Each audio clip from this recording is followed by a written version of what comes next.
Hey, everybody, welcome back to another fantastic episode of Whose WordPress Agency Is This Anyway? My name is Kurt Von Onen, and I'm here with my wonderful co-host, Toby Crines. And we have a ton of stuff to go through today. I hope that you find it fun. Toby, welcome to the call. Thanks, Kurt. So a friend of mine I was conversing with him earlier today, and he, the way he explained, I'm interpreting here, but he blew a big sale, like a big sale by my standards. Like the dollar amount was more than I've ever charged, put it that way. And how he blew it, it made me think, like, our businesses are defined by sales. There's nothing else that defines it more than sales. Did you sell or did you not sell? And it occurred to me that I've done what he did probably many times. And the gist of it is, like, usually, like, not always, but usually, like, the more bureaucratic the organization that you're dealing with, the more meetings you're going to have. Yeah. Just in the sales cycle, the more they're going to ask of you for free stuff before they actually pay you or sign any agreement. Free time, free RFP responses, free ideas.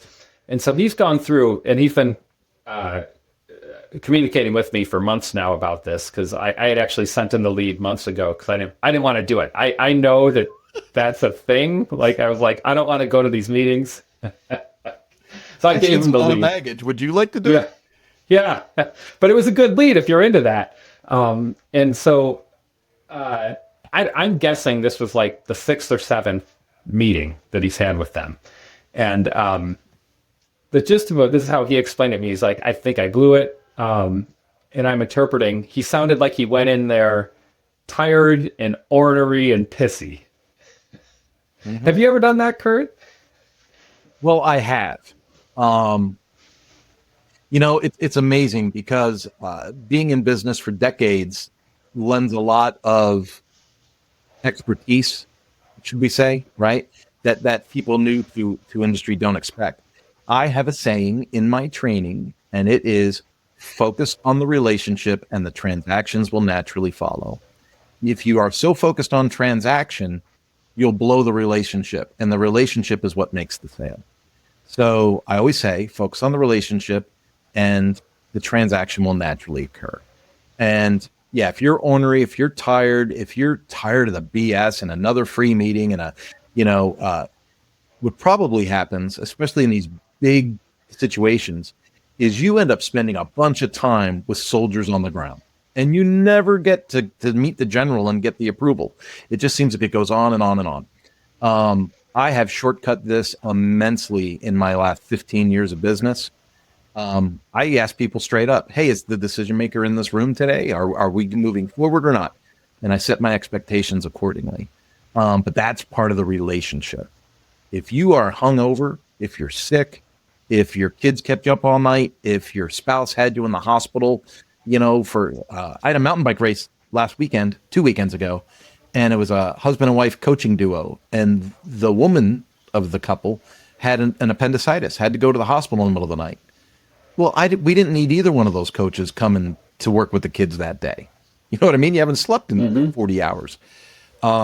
Cancel the appointment, reschedule, make sure that you can show up in a good frame of mind, because if you are not in the proper frame of mind, you're going to blow it. Yeah, and I think, like, that's something that I continually learn. It happened to me earlier this year, and thankfully I had somebody set me straight before I attended the meeting. So I was like, we're not. It's one of these things, like, we're not quite ready. It wasn't even like I was in a bad mood. It's just like, we're not quite ready. And my SEO guy, it was an SEO pitch. He's like, Toby, let's cancel the meeting and postpone it till we're ready. Like, and he was totally right. Yeah. And I think what you said is spot on. You're probably better off canceling and rescheduling. And there are so many ways to do that where you keep pride as a thing, right? And I always say you should put pride in your back pocket. Humility is much more attractive than pride. But still, you don't want to look like a moron, right? So in your case, like, you're preparing for an SEO pitch, you're not quite ready. It is so much better to just call the client and say, hey, I know we had an appointment scheduled, but I really want to value your time, and I don't feel like we're properly prepared to execute this meeting at a high level right now. Can we reschedule so we can be, more cognizant of the time you're investing with us and make sure we really bring the value? And they're going to go, how are they going to argue with that? They're going to go, Right. okay, that was transparent, helpful. They thought about me. Oh, perfect. And then you buy yourself the time and then you come in and knock it out of the park. Yeah, I think that maybe the moral of that story is like, you might lose 1 out of 100 doing that, but like, you're probably only putting yourself in a stronger position. Yeah. Yeah. And I want to be more forward, I think, here, Toby. I can tell that you're a person that is insightful and self-reflecting and these types of things. I am too, to a certain point. And I think when we tell somebody, hey, I just really wanted to bring some value to you, and I'm not sure we're at our A game right now. Can we reschedule so that when we see you, we bring our A game? I just have a feeling that your A game, when you show up prepared, is probably A+++ compared to the competition in your area. And That's a great point. Yeah. and if I'm just being blunt, part of the strength of dealing with Mañana No Mas is that when Mañana No Mas has a meeting to show you something, I'm showing you something.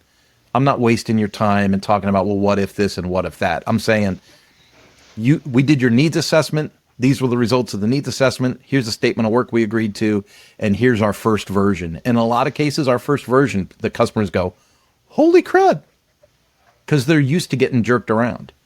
Mm-hmm. Also, if I can push back a little on this, all that is true. And yet, I found myself on a sales call just a week ago where I was like, what was the topic of this call? Why am I here? And it was a legit call that was scheduled, and I was just not prepared. And I feel like on shows like these, it's easy. What people say is oftentimes we're perfect. We never screw this up. But I just want to throw that out there. I was on a call. It went okay. Could have gone way better had I been at all prepared. It was one of these things of oh, I'm supposed to be in a meeting in 5 minutes. Who's this person? I just screwed up that way. So I don't know. I just wanted to share that if there's any I don't know, inexperienced sales, the WordPress agency owners, sometimes you have to show up, just by malfeasance on your own, What you're describing, though, is really the difference between being an entrepreneur, right? Being an agency owner versus, someone in a cubicle in a corporate setting, right? If I don't have nightmares about it or anything like that. But when I worked at Suzuki, that was a big corporate office, and they had 14 meeting rooms in that place. And you had to book a meeting room, and then you had to be there at a certain time and get out at a certain time, and you had to execute this and execute that. But what I learned about working there was they judged you more about how you executed the meeting process than the actual work that was the result of the meeting. It was so bizarre. And then you flip the script and you go, well, I'm an agency owner now, right? And so, I'm efficient with the meeting. But where my margins come to life is when my processes, form a process that makes a deliverable happen in a timeline that is much more condensed than what the client expects, right? And that's where the margins come to life. Well, you bring up an interesting point.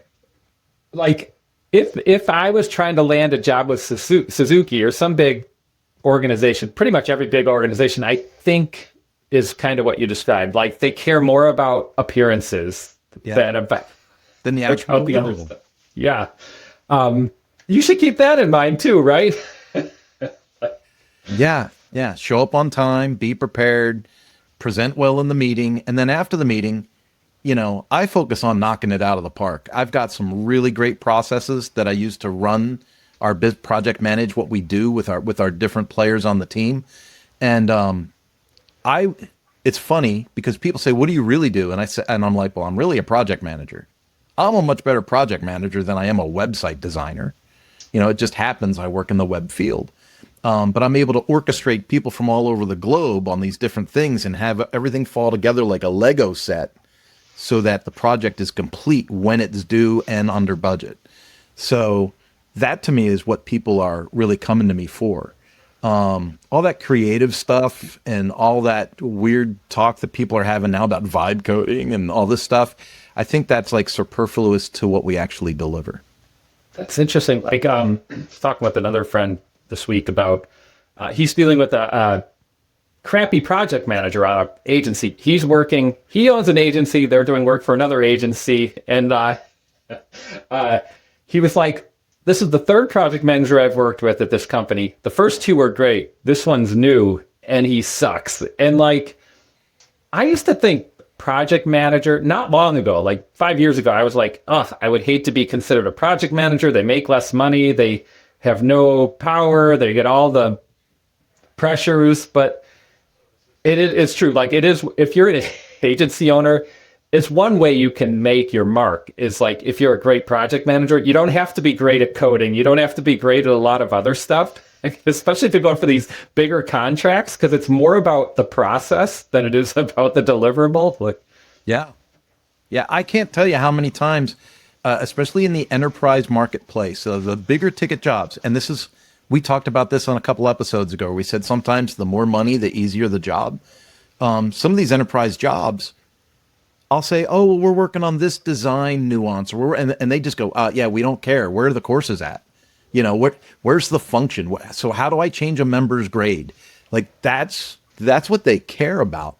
And they don't care about, this widget, the shade of blue on this button. This has a drop shadow. Like they don't care about any of that stuff. It seems like they might downstream, but to launch the product, they're more like, we're on a timeline. We made a promise this would be ready to go by such and such a date. How we coming? And it's the small projects, where people have no paying customers yet. They're launching their first course and they're like, I really wanted a different shade of blue with a drop shadow and I want a higher radius on this button. And you're like, your course isn't done yet. right. You're selling a course, but you don't have any course content. And like, yeah, but I really want the website to have a certain look and feel. Right. Yeah, totally. Well, and anybody who sells every day knows, like, none of that stuff matters. None of it matters. like it's like you're saying, like, do they trust me or not? Like, yeah. So I know we're off the rails, but on a percentage basis with the clients you work with, how many of them say, wow, I really need to customize the checkout page? Close to 0%. Well, yours. Because the conversations don't go there. How about you? Like, it's in the courses space. Because I do support for Lifter LMS, right? So in the courses space, I need to customize this. How do I customize the checkout page? How do I customize the login page? And I'm like, if you've already sold the course,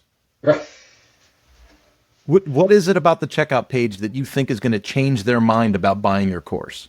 Right. Because the page was designed to convert. So other people that are smarter than you, that have paying customers, develop this. And you are brand new to the space. You don't have any paying customers yet, but you want to customize all of these, dynamic pages they're templates. They're made a certain way on purpose. And it's the responses are always unique. I'm always amazed because I always say, what about the login page makes you think someone's going to ask for a refund? They already paid. And rant. Right. People, it's not your pricing, it's not your login page that's the problem. It's the login Don't page. sell. It's the login page. They bought the course and the course has value, but this login page is just too much friction. It's too much friction. Yep. That's funny. Yeah, I always think, like, just in general, any tech question, I'm always like, how is this making you money if we do it? Look, how does this make you more money if we fix this? Like, and you can insert any question in there. Well, and I feel like, and I got to remember that we are making a show, Toby. You and I are making a show that is for agencies, people that own agencies. And a lot of these agencies are making marketing products, brochure-style websites. So maybe they're not all about conversion. Maybe they're not all about how many people get to the checkout page. A lot of websites don't have those things. Mm-hmm. But then it still comes to light of, how much of your time as an agency owner is driven by nonsensical nuance as opposed to core features that drive functionality and make your site do what it's supposed to do. Well, yeah, and yeah, exactly. This kind of brings up another t- thing that I've been experiencing. I have an old house, a house that we just moved out of that we're selling, and we're having like emotional. We're in like an emotional low because nobody wants to buy it, and we're like, why not? It's a great house. And it reminded me of there's this idea. I think there's a book called The Messy Middle, but the idea that like when you're deep in a long project, the middle is mucky or messy. Like it's just, and I was thinking like Frodo on Mount Doom. If you read Lord of the Rings, this isn't in the movie, I don't think, but like he's sitting on Mount Doom with Samwise, and he's like, we're in the middle of a great story, and yeah, we might die, but isn't this cool? Isn't this cool?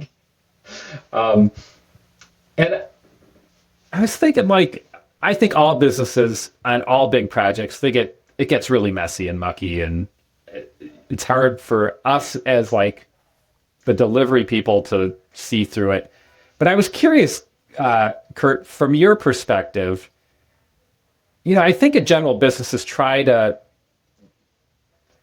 help, like part of our job is to help our clients not see the muck and to kind of like steer their eyes to the things that are important. But how do you communicate the mucky muck with clients? And how do you help them see through the muck in the middle of a big project? I think that's an unfair question to ask me if we're thinking about parlaying this information to other agency owners.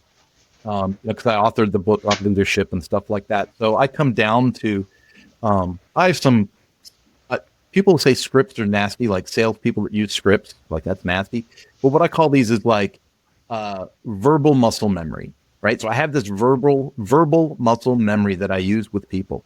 Let's say I'm in the middle of a project and it just seems like you get to, like, you got the website, so you got the WordPress tools in, and you got the plugins in, and you've got the basic formatting and configuration done, and you're starting to put in the content, and then the client just starts getting like all fractured, like they're just all over the place, and that's kind of that mucky middle thing, right?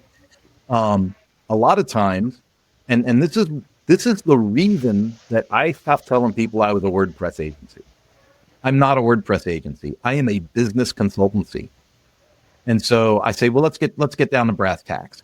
What is it that you truly deliver as a business? What are your core ideologies that you deliver as a business? How do you deliver those items, those goods or those services, right? And then as we build the product to message those items out, if they start getting all weird and distracted in the middle of the project, I just say, hey, whoa. Let's gather up, let's circle the wagons, and let's focus again on what your core deliverables are and how this website communicates that. And then I say, my goal is to get you published as soon as possible. And we can always augment, modify, and change as we go. But let's get you to a launch date as quickly as possible with a minimal viable product so that we can start to communicate with your audience. And that seems to get them back on track. Like, because then I go, so let's get back to what are the minimal viable requirements that we need for this project to launch. And that gets them refocused, and we just start to get back on point, and it becomes like SMART goal setting, right? Is it strategic? Is it measurable? Is it achievable? Is it time related? And I just bam, right?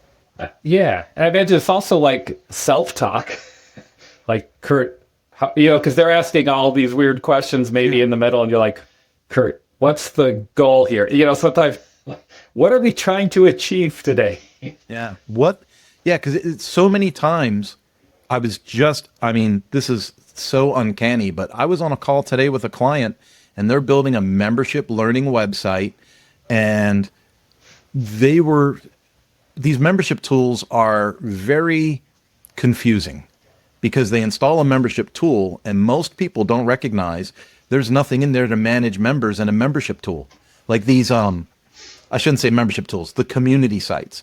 So Fluent Community, Buddy Boss, all these things, they don't have tools that manage the membership side of it. And so you have these tools and they're like, so how does someone get to the news feed? How does someone, I don't want those people to get to the news feed. They didn't buy the membership. And I'm like, that's because we need a membership tool to be able to manage who gets access to what levels of the site. And you have to break all that down. And the customers start getting like, poof, like fireworks have gone off and the ADHD's kicking in and they're just picking stuff out of the sky. Yeah. And that's when I go, whoa, whoa, whoa, whoa, whoa. We got to slow this down. Let's put in a membership tool. Who gets access to the community site? Great. We'll run that by tags. We'll run that through the Fluent CRM. We'll do an automation. We'll send an email and they get access to that link. Perfect. We're done. And then they go, oh, how did you do that? Well, I've been doing it for 22 years. You know, let's just get you to the next problem. This one's solved. So you've just been having some really smart decisions you've made, just like a process for smart decision making. But what's the worst business decision you've ever made? I'm not going to share her name because I don't want to get sued. We all do it. I think no matter the size of your business, you're tempted to do it. Like you talk to a client or you're referred to a client. So in this case, I was referred to a client and I didn't want to look foolish in front of the person that made the referral. I wanted to honor that person. And so I gave them too much time on a call and I gave them too much free information. And then they decided I was a genius and wanted to hire me. And the needs assessment wasn't really fully done, but I threw a number out there like, yeah, I can make it happen for this. The person that made the referral actually sidestepped part of the project. And so I should have been going through that person and they should have been the point of contact for the client. But what happened was the client ended up being a direct point of contact with me and then tried to like, after the fact, say, well, I was under the impression it was going to this, it was going to that, it was going to the other thing. And here's the truth of it. And I'm just going to be blunt and say it. We needed the money, right? So I was like, do I give this person their money back and tell them to hit the skids or do I keep the project? Every time you have that doubt, this is coming from me, give the money back. Figure it out some other way. Give the money back. This woman was incredibly unethical. I want to put this in my disclaimers. I want to do this. I'm going to take this material from this person's website and embed it in my own website. It's like horribly unethical things. And I'm like, I can't do that for you. And then every time I would call her unethical for something, she would get more angry at me. So I built the website. It was fully functional, fully operational. I gave her access to the website. And then she disputed her fee with Stripe and Stripe took all the money. So I did months of work. I took hours and hours and hours of Zoom calls I never should have taken. And I worked with somebody that I thought was a horrible, horrible person. And I did it all in good faith with a smile, thinking at least I'm getting paid and we need the money. And at the end, she stole the work, stole the money, and Stripe never gave it back. Yeah. So that was my worst decision because I knew I shouldn't have worked with the person, but I did anyway. Yeah. How about you? What's your worst decision? Yeah, I think it's similar actually in the sense like, it's like, you know, once you have an established business and you're like doing okay and you think you can make it another month without a whole problem occurring financially. You're going to buy meat instead of just beans. Yeah. And like, so I was working, and the gist of it is similar. Like I did it for the money. Like, and I shouldn't have. Like I knew in my heart and in my head that so I was at a point where I could have walked away, and I stayed on for another 3 months and took on a huge responsibility. You know, just basically continued with a different responsibility on and like it didn't. You know, it's just kind of like, yeah, the money was good. They ended up paying, but like at the same time, it was like a regret. And this is the lesson of a Moneyball too. At the end, when Brad Pitt's, I don't know if it might just be in the book, but like basically Brad Pitt's sitting there, and the gist is like, you shouldn't do it for the money. Shouldn't do it. You should, yeah, doesn't matter how. And he got offered millions and millions, not Brad Pitt, but his character in real life, Billy Bean, got offered millions of dollars to skip. His thing was he skipped college and went straight to the pros. But what he really wanted to do was go to college and party and play baseball at college. So, yeah, if you can swing it. Now, I'm not saying sometimes you need the money, and you do the best you can. But I think you got to at least listen to your head and heart in those cases. And maybe that when you feel that, maybe it's like about setting better boundaries around the project. Yeah. When you feel that. So I'm going to hit you with a personal question. Hindsight being 2020, if you look back, did you need the money? No, not. Oh, you mean for that project specifically? Exactly. No, I didn't. And that's exactly where my head goes. So Yeah. in the moment we panic and we don't allow ourselves to make calm decisions. And that's when we make bungled decisions and moves. So when I look back on this project, by the way, full disclosure, was only $3,000. The amount of Zoom calls alone was worth $3,000, let alone the woman that's doing. This woman was so greedy and so crazy that she was like a lunatic. The reason I knew that she was going to ask for a refund was the last Zoom call I had with her was in one of those pay by the day motels. Like, she turned on the Zoom call and there was like a tornado had went off in this hotel room. And I'm like, what happened to her office? Where's her house? Where is this woman? Wow. And I was like, oh, she's broke. And now she's going to ask for her money back. Right. But it's like, you see it and you know it. And I foolishly stuck with the project. And looking back, hindsight being 2020, I didn't need that $3,000. I didn't need that $3,000 at all. We just talked on our last episode about how sometimes you fire customers and when you let something go, something better comes along. Mm-hmm. And right after she got all of her money back from Stripe, I landed like 3 great jobs right after that. And I had the opportunity to take great jobs before that if I wasn't working with her. Yeah. You know? Mm-hmm. We're patient and we got to make smart choices.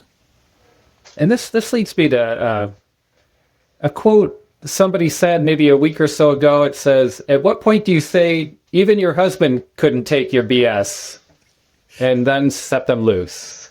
Even your husband couldn't take your BS. Would you ever say that to somebody?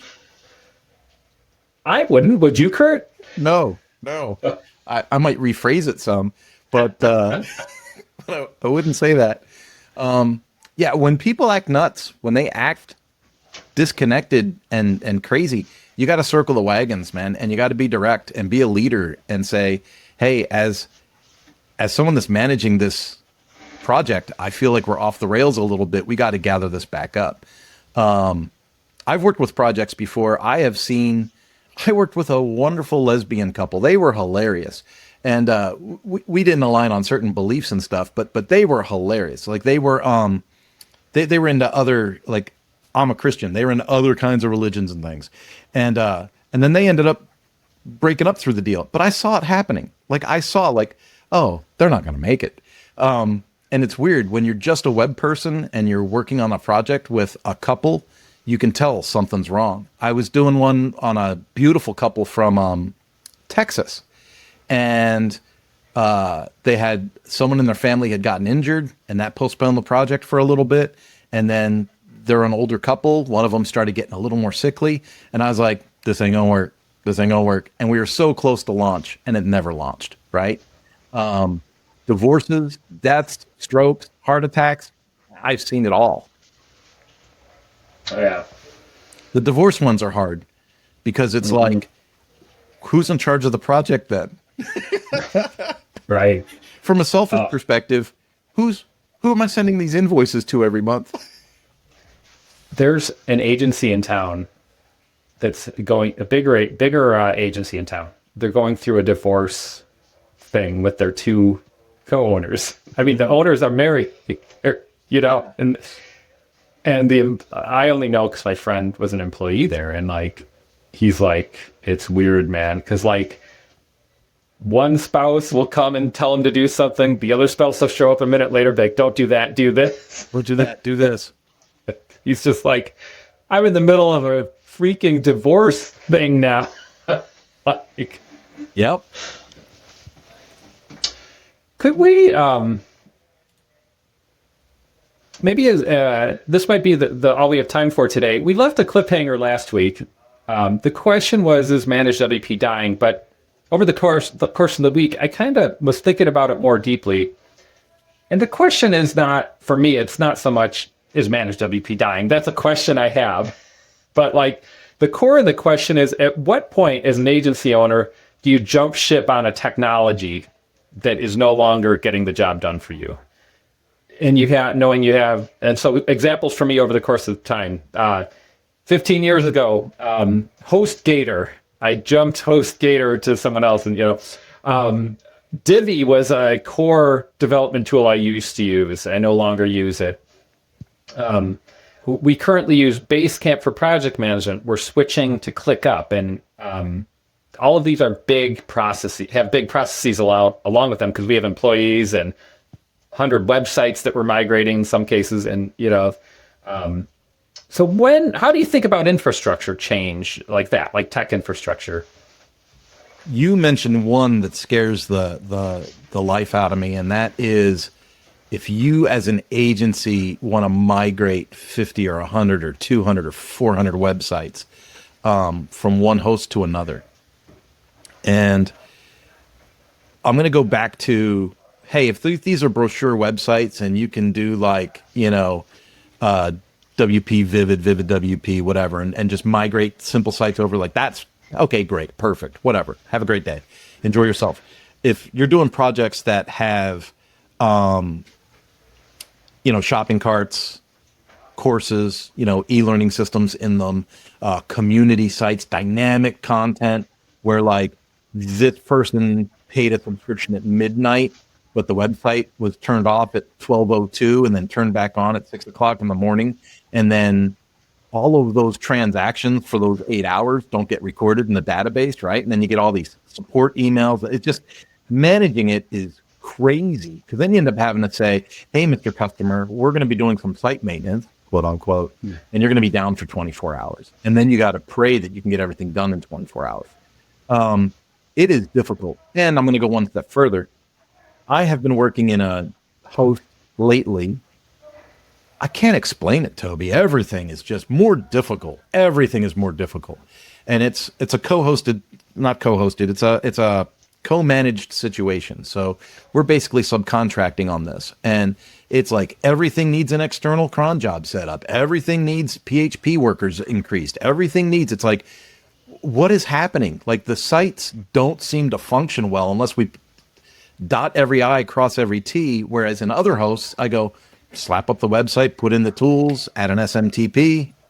Bob's your uncle. We got a website. And that's just not the same with other tools. And you, as an agency, man, you got to know what you're getting into. You can't just say, how many sites for how many dollars a month and how do I access support and then move everything over. You got to know what you're really stepping into. I think there's a pretty big difference. So like a lot of those migrations probably need like an internal person. Like ideally it would be like some employee at the company that knows the system. And a lot of times in agency land, you don't have that. We're like external. We're like, just like, yeah, we're going to migrate the site. We don't know the business processes as deeply. Migrated. So I used to work at Lumi Deodorant. I was their CTO, and I managed a migration of 300,000 WordPress users to Shopify users. And these are paid subscriptions and stuff. Yeah. We did it at noon. This is a funny story too. I was by choice. I'm like, we're doing it at noon. And here's why. And noon on a Monday. I think it was a Tuesday. I'm like, we're doing it. And this was pre-planned. And it was intentional. Because like, how many times have you experienced maybe like, we need you to do this at midnight. And you wake up at midnight, you do it, but you're groggy, you miss something. And then you go to bed. And then in the morning, there's more problems because you missed those 8 hours or whatever. 1,700 emails. Yeah. And so I still get flack from it from the Lumi team because I'm like, no, we're doing this at noon on Tuesday. We're going to have a good plan. I'll be fully ready to go. You'll be here to notice any issues. We have everyone on the phone, like at the distribution center, like, but that, like for a lot of these, I imagine a lot of the sites you would have to migrate if they have a lot of like thousands of users. It's really tough to do externally as an agency. Yeah. In upgrading, so if you're on certain host packages and you upgrade to a different type of server within their system, that always amazes me, right? Because you can just hit them up on chat and say, "Oh, I want to move this website to this other, upgrade server," and they just go, "Hold on, let me look at that for you real quick." And then 10 minutes later, like, "Okay, it's ready to go." I'm not a host. Like I'm like, how did that happen so quickly? I go into the website, everything works, everything's 10 times faster, and you go, "Oh, that was great." But if you got to take that same project and you got to take it from, Cloudways to Kinsta to WP Engine or whatever, it's a nightmare moving thousands of users and all their content, and then doing that whole like screenshot exercise. Like, okay, does the homepage look the same? Does the about page look the same? Does the contact page look the same? And then let's try and do a make believe student enrollment with a 99% off coupon. And so we try that, then we go, "Oh crap, that doesn't work. What's broken?" And then you got to go through, okay, SMTP, external cron. You got to make sure everything's in place. And then multiply that by 50 websites in a weekend or something. It's crazy. Yeah. It's weird that as I thought about that, like the incentive structure, it's really the reason you need an internal person for that migration is like they're incentivized to think through all those problems. Whereas like an external agency like we run, the incentives are just different. Like we're not, even if we got fired, it's probably not the end of our world like it would be if you were an employee there. And they also like every minute we spend on that project is a minute we don't spend on another project. Yep.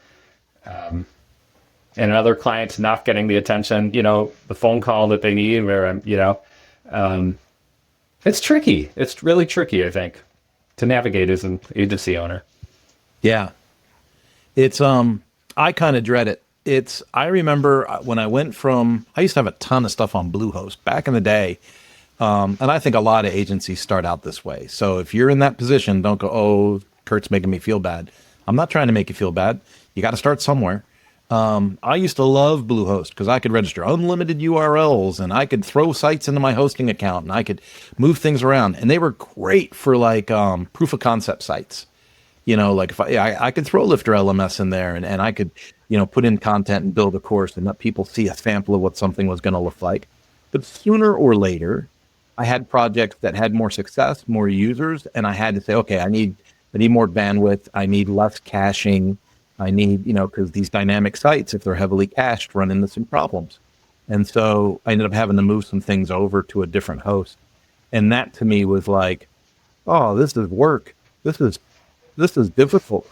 And so now I try really hard to do the research before the decision and then make sure that when I make that decision, I'm locked in for a while. Yeah. Yeah. That's, the stars have read that planfulness in you. Yeah. And then the other thing to remember, and this is just agency to agency advice. If you choose a host that has a bunch of extra bells and whistles, just remember the people that you're developing these projects for, they don't need those bells and whistles.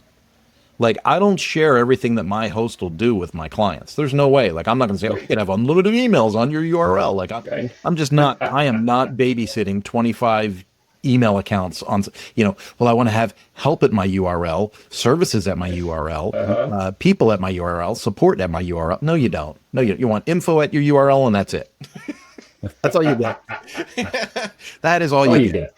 What do you have for you? Yeah, you can sign up for Google Workspaces. That'll run your email. But I'm very strategic about the way that I manage that, because even though the host I chose will do all kinds of really cool things, I am not giving my clients exposure to the really cool things that I have to manage and maintain and keep the expectation level high with, because all they really wanted was the website. Mm-hmm. Cool. Great way to end it here. I'll take us out. This has been an episode of Whose WordPress Agency Is This Anyway? With Kurt Van Anen and myself, Mr. Toby Crines. We'll see you next week.